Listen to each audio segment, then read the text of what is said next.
ça t'arrive de péter ta coche? L'expression bien connue pour exprimer ce volcan émotionnel-là qui, à un moment donné, fait comme, après avoir tellement implosé, ça fait une explosion. Puis des fois, on se demande pourquoi.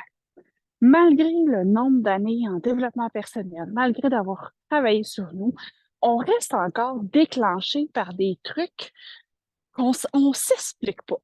Je m'appelle Véronique Vigneault. Je suis thérapeute en relation d'aide, aussi coach intuitive, holistique, plein de titres qui sont pas tant importants. Mais qu'est-ce que je fais concrètement? Je veux inspirer les femmes à se comprendre, à se libérer et se choisir enfin pour avoir une vie dans le plaisir, puis sans le petit nuage de culpabilité qu'on a souvent au-dessus de la tête. Si je suis essoufflée présentement, c'est parce que je marche. J'aime marcher quand je fais des audios et j'espère que ces 5 audios-là, tu vas aussi les écouter en marchant. C'est possible pour toi. Alors, les déclencheurs émotionnels, c'est quoi?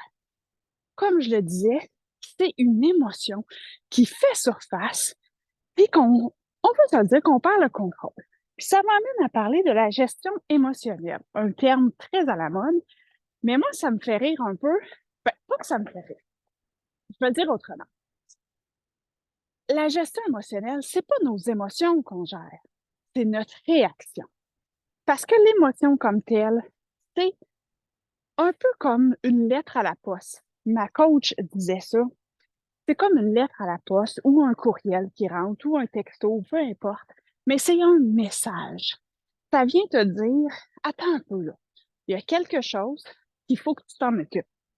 Alors imagine que ta gestion émotionnelle, comme on l'appelle, c'est l'équivalent de mettre du duct tape sur ta boîte à lettres et de dire, moi, quand les émotions rentrent, je veux rien savoir. Fait que les messages de la poste, du facteur, je veux pas les voir. Et que là, les lettres s'empilent en dessous de ta boîte à lettres. La même chose pour si tu pars en vacances 2 semaines et tu dis, je n'ouvre pas du tout mes courriels. Mais quand tu reviens, tes courriels sont là. Alors, nos émotions, quand on décide de ne pas les écouter, souvent, ils vont finir par s'empiler. Puis là, ils vont peut-être s'empiler et ils vont se transformer en nous envoyant un petit message physique autrement parce que tu n'as pas voulu les écouter. Ils vont cogner à ta porte différemment. Comme un huissier, à un moment donné, qui se présente puis qui dit, ben là, tu n'as pas répondu aux 56 lettres. Alors, on va venir au travail et on va s'assurer que cette fois-ci, tu nous écoutes. Et malheureusement, des fois, c'est dans le corps physique que le message se transforme. Alors, ce que j'ai envie dans ces 5 audios-là, c'est de te parler des déclencheurs émotionnels. Donc, qu'est-ce qui fait que tu pètes ta coche? Parce que des fois, c'est conscient, puis des fois, c'est inconscient. Puis ce qu'on veut, c'est ramener à la conscience les déclencheurs pour pouvoir, après ça, gérer notre réaction, être capable de se voir, être capable de ne pas rester dans le tourbillon émotionnel et être capable de dire, oh, là, je la vois, la petite blessure d'injustice. Oh, là, ma petite blessure d'abandon. Ou, ah, ma valeur est transgressée. Ou mon besoin de plaire ou mon besoin d'être aimé n'est pas comblé. Alors, voici les types de déclencheurs émotionnels. Les valeurs. Est-ce que tu connais tes valeurs? Quand on est dans une entreprise, on a souvent un exercice pour décider c'est quoi les valeurs de l'entreprise. Mais malheureusement, nous, en tant qu'individus, on ne fait pas ça. On le fait rarement de s'asseoir, nous, avec nous-mêmes, et dire, OK, c'est quoi mes valeurs? Est-ce que mes valeurs ont évolué aussi avec le temps? Est-ce que j'ai les mêmes valeurs que papa et maman? Est-ce que j'ai les mêmes valeurs depuis le début? Est-ce que les valeurs sont encore les miennes? Et est-ce que c'est ça qui est important pour moi? C'est pas tout de connaître nos valeurs, c'est aussi de connaître nos contre-valeurs. Et ça, j'en parle dans un des audios pour t'aider à comprendre que si tu as une contre-valeur qui vient jouer avec ta valeur, ben, probablement que tu vas avoir de la misère d'être toi-même et de la misère d'exprimer ta valeur parce que tu vas toujours être dans la posture d'avoir peur de. Les besoins, hein, la fameuse pyramide de Maslow. Les besoins qui ne sont pas comblés. Ça, c'est souvent un déclencheur et on n'en a pas confiance. Alors, c'est important de comprendre nos besoins et comprendre que c'est pas les autres qui comblent nos besoins, mais bien nous. C'est souvent un message pour nous dire, ce serait peut-être temps, hein? Si tu es en grande quête d'amour, ce serait peut-être temps que tu commences par t'aimer toi-même. OK. Les blessures non guéries. Hein, on parle des 5 blessures de l'âme avec les ISBD. Il y en a d'autres aussi. Mais c'est des blessures qui ne sont pas guéries et quand ils sont réouvertes avec une certaine situation, souvent, c'est pas la situation en soi qui nous déclenche.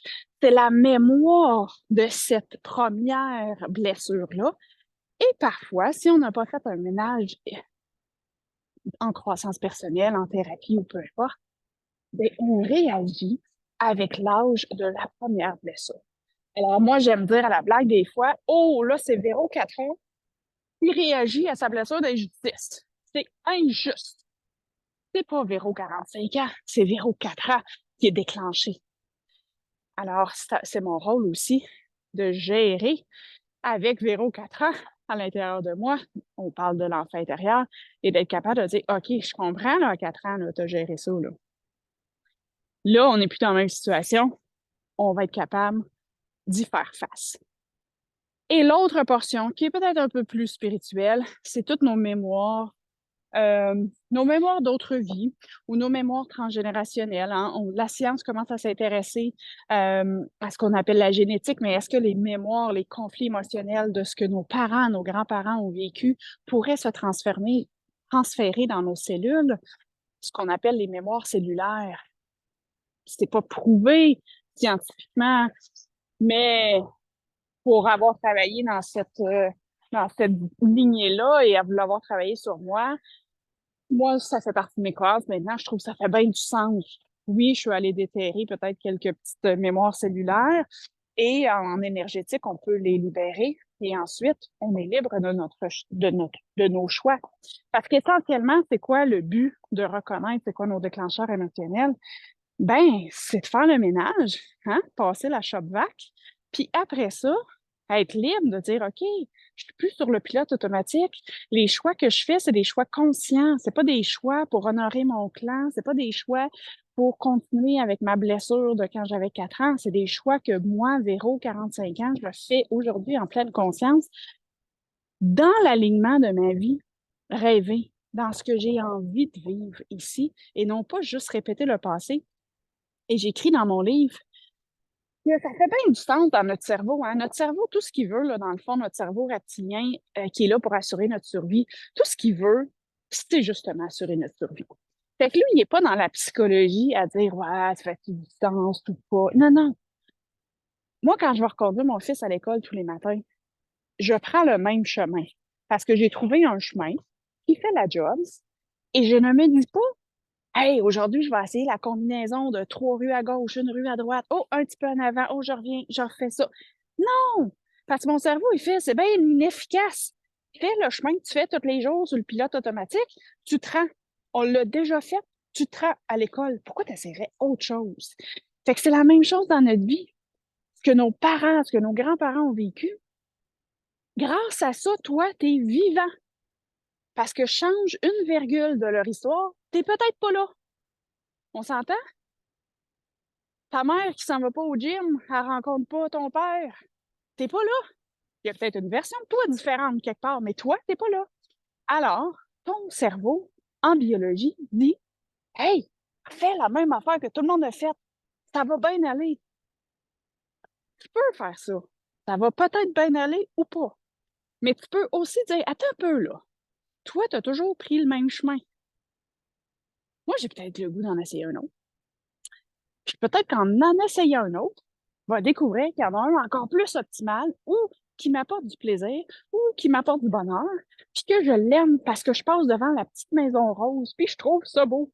Puis peut-être c'est pas aussi efficace, puis peut-être que j'arrive 1 ou 2 minutes après, mais je suis tellement emballée dans mon cœur d'avoir vu la petite maison rose que c'est celle-là que moi je décide en pleine conscience de prendre comme chemin.